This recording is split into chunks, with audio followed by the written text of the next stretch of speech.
ಮಲ್ಲಿಕಾರ್ಜುನ್ ಅವ್ರು ಫೋನ್ ಮಾಡಿದ್ರು. ನಾನು ಬೀದರಲ್ಲಿದ್ದೆ. ಈಗ ಒಂದು ಸಾಂಗ್ ಇದೆ ಎಕ್ಕದಲ್ಲಿ, ತಾವು ಬರಬೇಕು ಅಂತ ಅಶ್ವಿನಿ ಮೇಡಮ್ ಅವ್ರು ಹೇಳಿದ್ದಾರೆ ಅಂತಂದ್ರು. ಬಟ್ ನಾನು 4 ದಿವಸ ಬಿಟ್ಟು ಬರಬೇಕಾಗಿತ್ತು. ಅಶ್ವಿನಿ ಮೇಡಮ್ ಅವರು ಹೇಳಿದ್ದಾರೆ ದಯವಿಟ್ಟು ತಾವು ಪಾತ್ರ ಮಾಡಿದ್ರೆ ಬಂದು ಪಾತ್ರ ಮಾಡಿದೆ.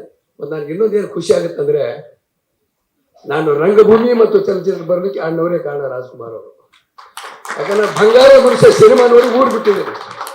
ಅವರೊಂದು ಕಥಾನಾಯಕನ ಕಥೆ ಅಂತೇಳಿ ಒಂದು ಬುಕ್ ಬರೆದ, ಪ್ರಜಾಮತ ಮತ್ತೆ ವಿಜಯ ಚಿತ್ರದ ಒಂದು ಲೇಖನ ಬಂದಿತ್ತು. ಅದನ್ನು ನೋಡಿ ನಾನು ರಂಗಭೂಮಿ ಸೇರಿದೆ. ಆಮೇಲೆ ತಾಯಿಗೆ ತಕ್ಕ ಮಗ ಶೂಟಿಂಗ್ ಇದ್ದಾಗ ಹೋಗಿ ಮಡ್ರಾಸಿಗೆ ಹೋಗಿ ಅಣ್ಣವ್ರನ್ನ ಭೇಟಿ ಮಾಡಿದಾಗ ಹೇಳಿದೆ, ನಾನು ಇಲ್ಲಿ ಬೀದರ್ ಅಂದ್ರೆ ಗುರುತಿರ್ತಾರೋ ಅಣ್ಣವ್ರ, ನಾನು ಬೆಂಗಳೂರಲ್ಲೇ. ಸರಿ ಏನ್ ಮಾಡ್ತೀರಾ ತಾವು? ಅಣ್ಣ ನಿಮ್ಮ ಮನೆಯಲ್ಲ ಕೆಲಸ ಮಾಡ್ಬೇಕು ಅಂದೆ. ಕೆಲಸ ಮಾಡ್ತೀರಾ? ನೀವು ಕಾರು ಓಡ್ಸಕ್ ಬರುತ್ತಾ ಅಂದ್ರು. ಇಲ್ಲ ಅಣ್ಣ, ಕಾರು ಓಡ್ಸಕ್ ಬರಲ್ಲ. ಮತ್ತೆ ಏನ್ ಕೆಲಸ ಮಾಡ್ತಾ? ಅಣ್ಣ ನಾ ರಂಗಭೂಮಿಯಲ್ಲಿ ಪಾತ್ರ ಮಾಡ್ತೀನಿ. ಓಹೋ, ರಂಗಭೂಮಿಯಲ್ಲಿ ಪಾತ್ರ ಮಾಡ್ಬೇಕು, ಮನೇಲಿ ಕೆಲಸ ಮಾಡಬಾರ್ದು ಅಂತ. ಆಮೇಲೆ ಅಣ್ಣ ಒಂದು ಚಾನ್ಸ್ ಅಂದ್ರೆ, ತಾಯಿಗೆ ತಕ್ಕ ಮಗ ಶೂಟಿಂಗ್ ನಡೀತದೆ, ಕಂಟಿನ್ಯೂ ಸ್ಟುಡಿಯೋ ಬನ್ನಿ ಅಂದರು. ಬಂದೆ, ಕಂಟಿನ್ಯೂ ಸ್ಟುಡಿಯೋ ನನಗೆ ಸಿಗಲಿಲ್ಲ. ಆಮೇಲೆ ಅದಿರುತ್ತೆ ಹಂಗೆ ಮತ್ತೆ ಗ್ಯಾಪ್ ಆಗೋಯ್ತು. ತದನಂತರ ನಾನು ಅಣ್ಣವ್ರ ಜೊತೆ ಒಂದು ಭಾಗ್ಯದ ಲಕ್ಷ್ಮಿ ಬಾರಮದ ಒಂದು ಚಿಕ್ಕ ಪಾತ್ರ ಮಾಡಿದೆ. ಆ ನಂತರ ಶಿವಣ್ಣವ್ರ ಜೊತೆ ಒಂದು 8 ಸಿನಿಮಾ ಮಾಡಿದೆ. ಆಮೇಲೆ ರಾಘವೇಂದ್ರ ರಾಜ್ಕುಮಾರ್ ಜೊತೆ ಸ್ವಸ್ತಿಕ್ ಮಾಡಿದೆ. ಆಮೇಲೆ ಪುನೀತ್ ಸರ್ ಜೊತೆ ಒಂದು 3-4 ಮಾಡಿದೆ. ನೋಡಿ ನಾನು 3ನೇ ತಲೆಮಾರು ಜೊತೆ ನಾನು ಕೆಲಸ ಮಾಡಿ ನಾನು ಸುದೈವ ಅಂತ ನಾನು ಅನ್ಸ್ಕೊತೀನಿ. ಆಮೇಲೆ ಇದು ಜಯಣ್ಣವ್ರದ್ದು ನಾನು ಮಾರುತಿ 800 ಅದರಲ್ಲೂ ಸಾಂಗಲಿ ಮಾಡಿದ್ದೀನಿ. ಇದರಲ್ಲೂ ಸಾಂಗಲಿ ಕೊಟ್ಟಿದ್ದಾರೆ. ನೆಕ್ಸ್ಟ್ ಪಾತ್ರ ಕೊಡ್ಲೇಬೇಕು ನೀವು ಅಷ್ಟೇ. ಹೌದು, ಆಯ್ತು. ತುಂಬಾ ಖುಷಿ ಆಗ್ತಾ ಇದೆ. ಯಾಕಂದ್ರೆ ಎಲ್ಲಿಂದ ಎಲ್ಲಿಗೆ ರಂಗಭೂಮಿಯಲ್ಲಿ ಅಣ್ಣವ್ರು ಭೇಟಿ ಮಾಡಿ, ಶಿವಣ್ಣವರು, ರಾಘವೇಂದ್ರ ರಾಜ್ಕುಮಾರ್ ಅವರು, ಇಲ್ಲಿ ಮುಂದೆ ಯುವರ ಜೊತೆ ನಾನು ಪಾತ್ರ ಮಾಡಿದಾಗ ಇದನ್ನು ಸುದೈವ ಅಂತ ಹೇಳ್ತಾ ಎಲ್ಲರಿಗೂ ವಂದನೆಗಳು ತಿಳಿಸ್ತೀನಿ. ಜೈ ಹಿಂದ್, ಜೈ ಕರ್ನಾಟಕ. Thank you. ಎಲ್ಲರಿಗೂ ಹೆಸರು ಗೊತ್ತಿಲ್ಲ, ಅದಕ್ಕೆ ಎಲ್ಲರಿಗೂ ಅಂತ ಹೇಳ್ತಾ ಇದ್ದೀನಿ. Thank you.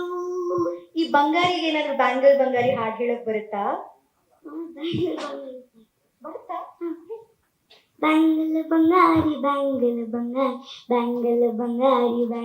Bangari chocolate ಕಣ್ಣಲ್ಲ ಹೊಡ್ಕೂಲ Gowri. Bangle Bangari ಹೊಡಕೇಲಗ feeling ದೂರಿ golden ಲಮಾರಿ ಹಿಂಗ್ ಬಂಗಾರಿ. ಬ್ಯಾಂಗಲ್ ಬಂಗಾರಿ ಎಲ್ಲರಿಗೂ ಥ್ಯಾಂಕ್ಸ್ ಹೇಳ್ಬೇಕಷ್ಟೇ. ಅವರು 3 ಪ್ರೊಡ್ಯೂಸರ್ಸ್ ನನಗೆ ಚಾನ್ಸ್ ಕೊಟ್ಟಿದ್ದಾರೆ.